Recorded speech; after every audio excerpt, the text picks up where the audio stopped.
ముఖ్యము.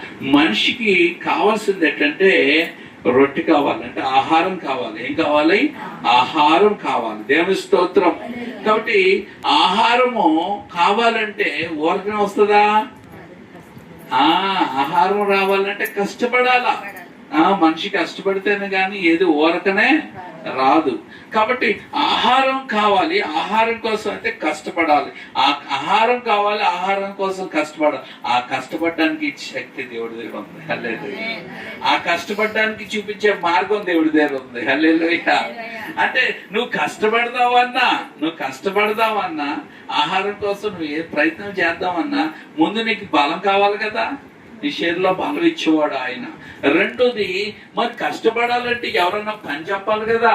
ఆ మార్గం తెరిచేవాడు ఎవరు? అది కూడా ఆయనే. దేవుని స్తోత్రం. హల్లెలూయా.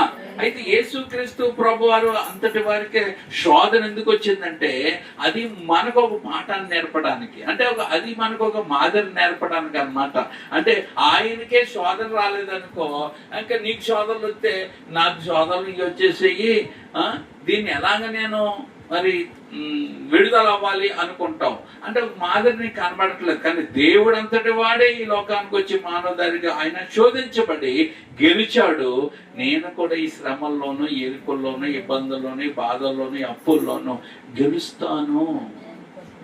అది నా వల్ల కాదు కానీ ఆ దేవుని వల్ల అవుతుంది అని నీ విశ్వాసం పెరగడానికి, ఈ మాదిరిగా ఉండడానికి ఇక్కడ ఈ శోధించబడి ఆయన కూడా ఏం పొందుకున్నాడంటే శక్తిని పొందుకున్నాడు. హల్లెలూయా. అందుకే మొదటి శోధన ఆయన ఉపవాసంతో ఉన్నాడంట. ఏమన్నాడు? ఉపవాసంతో ఉన్నాడట. కాబట్టి ఉపవాసంతో ఉన్న వాడికి వచ్చే శోధన